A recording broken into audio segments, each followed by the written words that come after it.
சுத்திகரிப்பு நிலையம் சேர்மன் ரவி திறந்து வைத்தார்.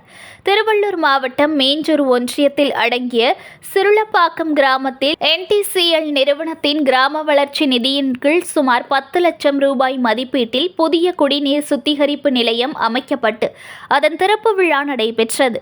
இவ்விழாவிற்கு ஒன்றிய கவுன்சிலர் சுமித்ரா குமார் தலைமை வகித்தார். ஊராட்சி மன்ற தலைவர் உஷா கணேசன், அரசம்பாள் ரவி, சதீஷ் ஆறுமுகம், செல்வழகி, எர்ரா ஊரான் உள்ளிட்டவர்கள் முன்னிலை வகித்தனர். இதில் சிறப்பு அழைப்பாளராக மேஞ்சூர் ஒன்றிய பெருந்தலைவர் அத்திப்பட்டு G. ரவி கலந்து கொண்டு புதிய குடிநீர் சுத்திகரிப்பு நிலையத்தை ரிப்பன் வெட்டி மக்களின் பயன்பாட்டிற்கு திறந்து வைத்தார். மேலும் நிகழ்ச்சியில் அனைத்து குடும்பங்களுக்கும் குடித்தண்ணீர் சேமித்து வைக்க பிளாஸ்டிக் குடங்களை ஒன்றிய கவுன்சிலர் சுமித்ரா குமார் ஏற்பாட்டில் வழங்கினார். இதில் நந்தியம்பாக்கம் ஒன்றிய கவுன்சிலர் கதிரவன், பழவை செட்டியார் அம்மா உள்ளிட்ட திரளான பொதுமக்கள் கலந்து கொண்டனர். News1 தமிழை லைக் பண்ணுங்க, கமெண்ட் பண்ணுங்க, ஷேர் பண்ணுங்க, மறக்காம சப்ஸ்கிரைப் பண்ணுங்க.